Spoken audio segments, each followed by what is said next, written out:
Headlines most affecting Chilliwack this week. The new home for Wilmas Transition House goes up in flames. Gill Bar and salmon restoration. Trans Mountain construction, that could keep Hope residents awake at night. And local hockey taking a break for Christmas. We'll have that coming up in sports. Our guest this week includes local musician Calvin Rempel and Chilliwack-Kent MLA Kelli Paddon. All right, Chilliwack, let's get started. Early Tuesday, fire ripped through the new facility on Vetter, which would have been the new Wilmas Transition House. Now, the fire is under investigation by Chilliwack Fire and the RCMP. Wilmas issued a statement on, quote, how devastated they are and obviously cancellation for the 2024 opening. The DFO and the province, through the BC Salmon Restoration and Innovation Fund, are noting that the Gill Bar Restoration and Management Plan is now well underway. It's funded by the province under the eye of the Stalo Service Agency. That's to the tune of about $1.5 million. Now, this does not mean any reopening to ATV traffic, but a rehab project for the damage that was done by reckless drivers that has been done to the bar over the years. That's still under investigation. Now, all of this, though, is about salmon habitat and rehab. It's not about ATV use on the bar. Now, over the last few years, the concerns around fair access to Crown lands for BC residents has greatly increased, and in particular, outdoor motorized sports groups. And of course, we've talked about Gill Bar. Now, management and directors of the Quad Riders Association of the province and the Four-Wheel Drive Association of BC have now signed a new Memorandum of Understanding. So from the executive director of ATV BC, quote, as the environment within the government is changing to focus on Indigenous reconciliation and a call for 30% of land to be protected by 2030, we do recognize that our members' voices need a place at the table to ensure fair representation and understanding of the environmental, Indigenous, and cultural values of the, quote, areas in which we recreate. We still don't know if we will ever be able to take an ATV, though, to Gill Bar. And still, with the environment, Trans Mountain Pipeline starting almost 4 weeks' worth of hydrostatic testing on the pipeline near Hope as well as Laidlaw.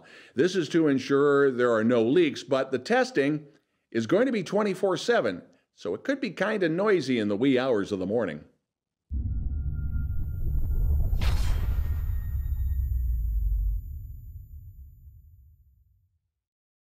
More than 1,300 parent advisory councils, or PACs, and district parent advisory councils, or DPACs, in British Columbia are now receiving community gaming grants to pay for events, activities, and equipment in support of student learning. And for example, out in Coldstream, their PAC receiving about $6,400 and plans to target funding to ensure that grade 3 students have access to swimming lessons.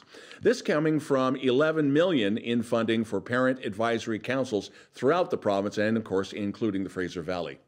Calvin Rempel has been a mainstay in the Chilliwack music scene for years, and when not on stage, he has a repertoire of songs that are not only fantastic, but some of them were rock parodies that were on the now-defunct 89.5 The Hawk. You might remember Calvin Rempel and the Roadside Attractions and the Grateful Dead parody of Truckin', and that was called Shuckin'. I won't sing, I'm sorry. Calvin has a new Christmas tune. We're going to have an interview with Calvin in just a couple of minutes' time.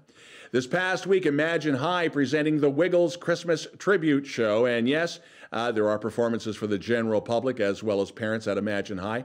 The admission for the show is by donation. 75% of those donations going to the Cancer Research Wing for kids at Chilliwack General. The other 25% going to Imagine High for school and graduation funds.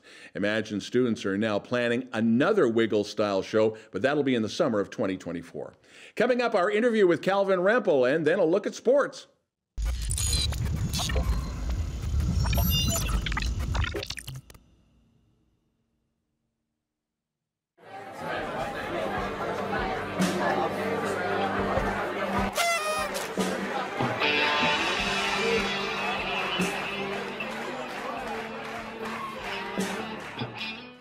Welcome back to This Week, and it is our great pleasure to introduce Calvin Rempel to the program. Welcome, Calvin. Thank you.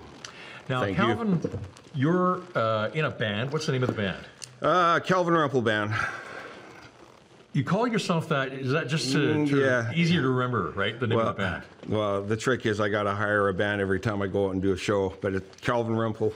So you're the mainstay. You're like the Prince. I am. And then you hire a band for touring and things like that. I'm the chief cook and bottle washer. So a little story. Calvin Rempel, we met earlier this year when we started Chill Sounds. Calvin Rempel Band was the very first performing artist on a Chill Sound stage, and you were at Country Night in June, right? Yep, that's right. It was awesome. It was really good turnout, man. Very well put on.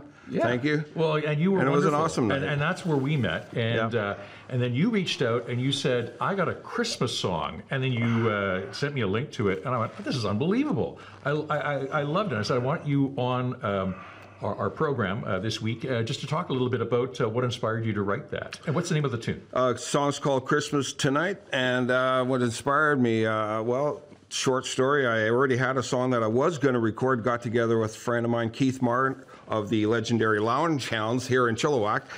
And he wanted to do a recording with me, so I said, okay, let's do a Christmas song. And I sat down to do this other one, and I didn't like it. It was very dark. You said it was a dark song. Yeah. But this one is not dark. No, this one's very happy. It's bouncy, it's jazzy, it's jovial. Bluesy. It is totally jovial. Yeah. So anyway, I sat down and I wrote the song, and I had it in my head that I wanted it to be kind of like Brenda Lee. What's the song? Rockin' Around the Tree. It's the number one song now. Rockin' Around the Christmas Tree. Yeah, that was by coincidence that hers went number one and mine didn't. Well, and you've just released it on Spotify. Yes. Now, so we're not going to play a clip of it because of the whole royalty issue with Facebook and YouTube, but we will have a link within the post because we want you to listen to this. This is such a lovely song. Yeah, it was turned out better than I hoped. Anyway, kind of a jazzy swing feel to it. I was dancing when I heard it. Well, well, it gives you that. It is. It's bouncy. It's just lovely. So you are going to listen to it now. Tell us a little bit about Calvin Rempel Band. You've been around for how long? Well, I don't know, forever. I guess as long as I've been Calvin Rempel. 8 years? 5 years? Yeah, I don't know. Say 5 years, I guess. 5 years? Okay. Yeah. But you're from Chilliwack, but when did you move to Chilliwack? Oh, man, 20 years ago. Wow. I think it was. Well, that's great. And you're doing country music primarily now, or what? I was doing country music. Now I'm just kind of taking a right turn right here in this time of my life here. I'm going to take off the old cowboy hat, put on the toque, and I'm switching gears here now. So going forward, I'm rebranding, and it's going to be more of a not going to be goth and not going to be heavy metal. Black more painted fingernails, no? Well, no. That is not going to fly. So no, you told me this already. It's a rock blues, kind of rock blues kind of thing, you know. Mostly originals. All originals. All originals. Yeah, I was. Well, that's wonderful. And how many songs do you have on Spotify now? Probably about 8 songs or so. But they're all the country songs, right? So I am going to be making the turn here. So new year, new genre. Yeah, new genre, but it's going to be epic. I mean, that's what I predict. Well, I predict it's going to be epic as well. So any plans for the holidays? Just going to my parents' place and eating some turkey, most likely. Wonderful. Okay, well, and what about 2024? Any big plans, any touring plans, putting out an album? Yeah, just writing and recording right now, and then just updating everything with my social media, and then hoping get out and do another Chill Sound thing, and just kind of start the new year off in a new direction and gig where possible. Well, Calvin, thank you so much for being on the program. Love to learn what you're doing and invite you back to the studio to talk about what you're at chillTV and also with Chill Sounds in 2024. But Merry Christmas. Merry Christmas. And good seeing you, and you're watching This Week.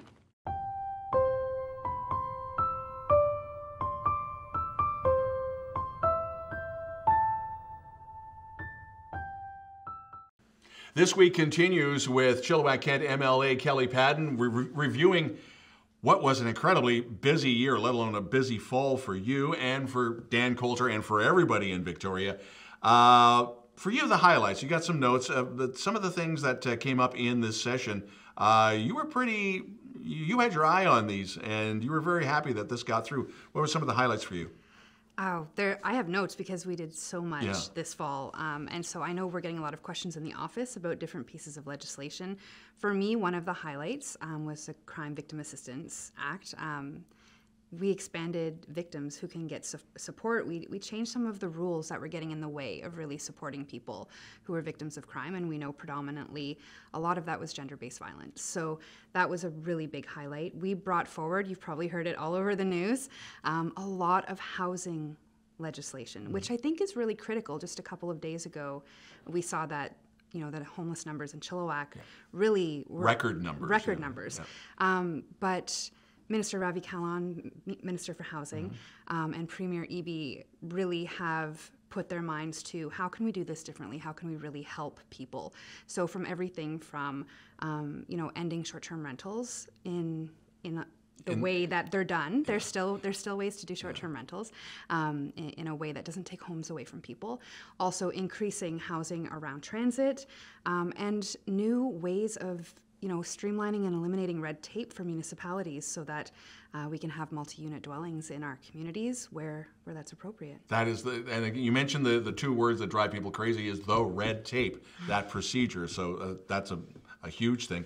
Anything else that you really, really were very proud of that went through? Yeah, so the School Amendment Act, that deals with First Nations being able to choose a school of choice for residents, and I think that's fantastic. Yeah.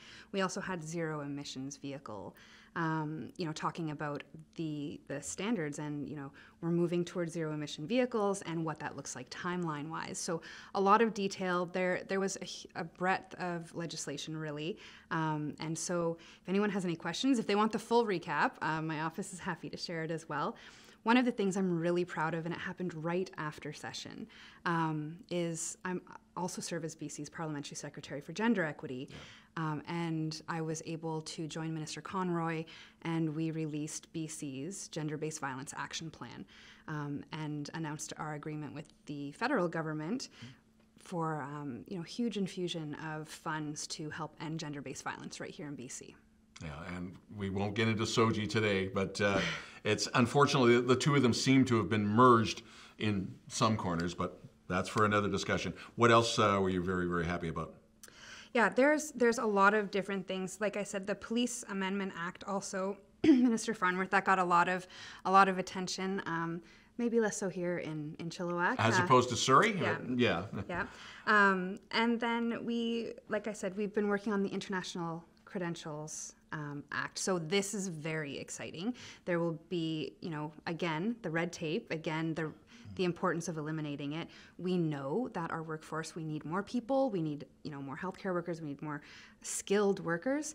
And one of the barriers was the difficulty in recognizing foreign credentials. And so that act, I think, is going to be transformative. We're going to see so many people whose well-earned credentials will be recognized here. So all of that is just the broad strokes, but those are some pretty high points. On a lighter note, on Halloween, I was also able to offer the prayer and reflection in the BC legislature, and so I read a little bit of Thriller.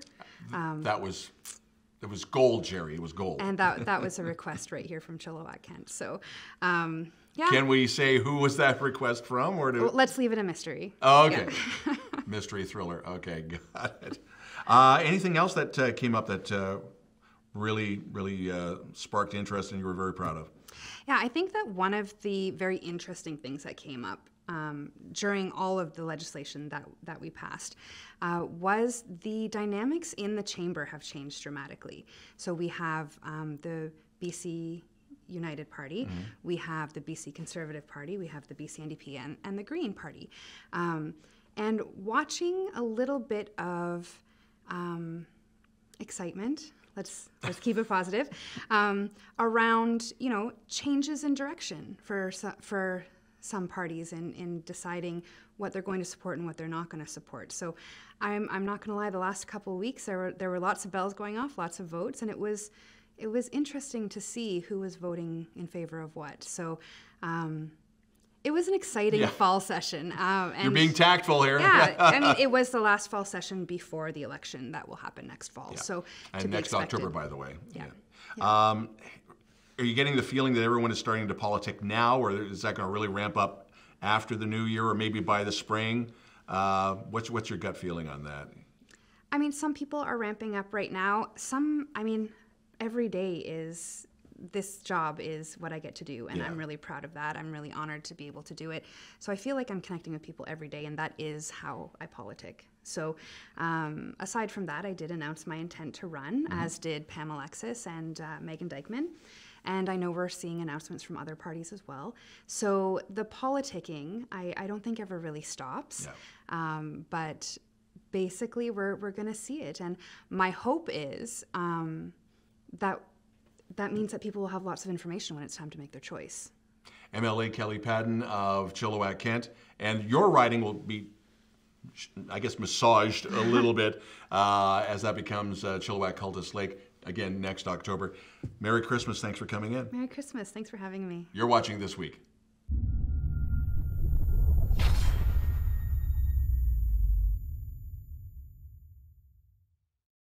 Chilliwack Chiefs playing their last games before the holiday break at the Coliseum, so it's Friday on the 15th, bringing in the Alberni Valley Bulldogs Saturday on the 16th, a rematch from last weekend with the Surrey Eagles. The Chiefs are looking to have a more successful weekend than last when facing off against two top teams from the Coastal Division. Now, the 16-10-0 Alberni Valley Bulldogs would also like to rebound after their lackluster showing against Merritt. The Surrey Eagles still sit on top of the division with an 18-4-1 record. And after a flurry of trades over the past few weeks, actually Chilliwack has solidified their team for the long run. However, a familiar face that has already been playing well lately, that player is Dylan Kinch, the Calgary native, scoring the goal that sent the Toques, the Scarves, and the Mittens flying at the last game in the Toque toss. Canada West basketball fans can look forward to an exciting new championship experience next year. The conference announcing that the men's and women's basketball championships will move to a single-style site format. So UFV will be playing host to the women's tournament, but all those games will be in Abbotsford. The men's event will be hosted by the University of Manitoba in Winnipeg.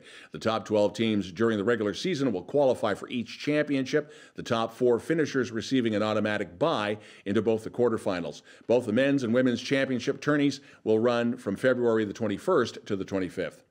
Abbotsford Secondary once again hosting the Snowball Classic basketball tournament January 12th to the 14th. It's BC's oldest basketball tournament featuring 8 teams from across the province, including the Abbotsford Panthers, Semiahmoo, Vancouver St. George's, Kelowna, Burnaby. You'll also notice there are no teams from Chilliwack at this tournament this go-around. It is the 61st edition of the tournament. Now, the 2021 and the 22 tournaments had to be canceled because of the pandemic, so everybody's pretty much pumped to hit the hardwood. While the upcoming New Year's Day Polar Bears swim at Cockwell Lake and hope will help the Lions Club there, it won't be as challenging as what's being planned for Crescent Beach and White Rock. You see, that one will be clothing optional. No, we're not going to touch that one. Coming up, Cari with the weather.